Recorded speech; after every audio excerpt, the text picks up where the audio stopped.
C'est une décision exceptionnelle dans un secteur qui doit reconquérir la confiance des usagers. Le ministre des Domaines, du Cadastre et des Affaires foncières a frappé un grand coup. 21 agents du cadastre sont suspendus pour 4 mois. Une mesure rare qui touche aussi bien des techniciens que des ingénieurs en poste dans plusieurs délégations régionales et départementales stratégiques à travers le pays.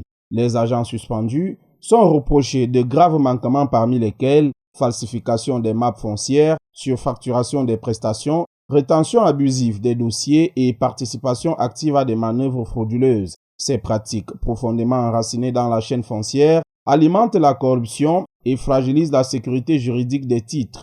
Au-delà de la mise à l'écart, la décision prévoit des mesures drastiques, des sanctions sans précédent pour servir à coup sûr d'exemple. Suspension sans solde hors allocation familiale, interdiction d'accès aux services et surtout annulation de tous les actes qui pourraient être posés ou visés par ces agents seront simplement déclarés nuls et de nul effet.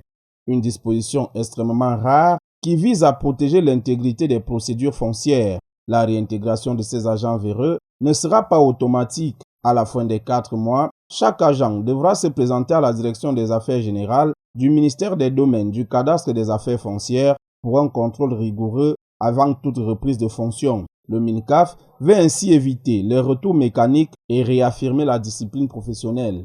Cette opération disciplinaire s'inscrit dans les hautes instructions du président Paul Biya qui fait de la moralisation du secteur foncier une priorité. En agissant avec fermeté, le ministre Henri Eyebe Aïssi confirme sa volonté d'assainir un secteur régulièrement épinglé pour corruption et restaurer la confiance des usagers.